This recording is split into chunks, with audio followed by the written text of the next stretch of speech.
Que se passe-t-il si maintenant je ne travaille pas avec une base 2, 3, 4 ou 5, mais avec la base particulière E? A priori, les techniques vues dans les vidéos précédentes restent d'application. Donc si par exemple j'ai 2 fois E exposant 3x moins 1 moins 5 est égal à 0,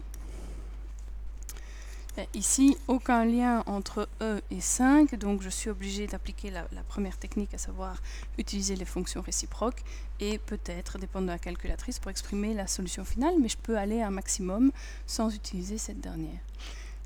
L'objectif étant donc d'isoler mon exponentiel, à savoir E exposant 3x moins 1. Pour l'isoler en 2 étapes, je vais d'abord additionner ou ajouter 5 à gauche et 5 à droite. Donc on obtient 2 fois E exposant 3x moins 1 égale 5. Deuxième étape, E exposant 3x moins 1 est égal à 5 demi. J'ai donc une exponentielle en base E égale à un nombre réel qui n'est clairement pas dépendant de E. Donc ici j'applique les fonctions réciproques. La réciproque d'une exponentielle en base E, c'est le logarithme en base E qui se note ln. Donc j'applique le logarithme népérien à l'exponentielle 3x moins 1. Avec un ln, je ne suis pas obligée de venir indiquer la base E. Et à droite, j'aurai le logarithme népérien de 5 demi.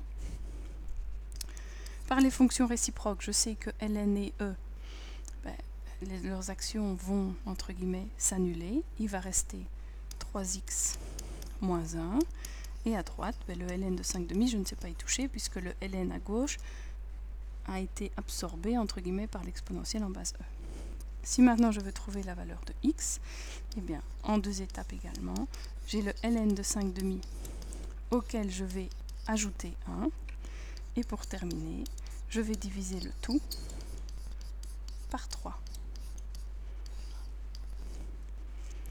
Et c'est cette dernière expression, donc sans arrondi quelconque, que vous allez encoder à la calculatrice pour donner une solution qui sera donnée, je le rappelle, au centième près.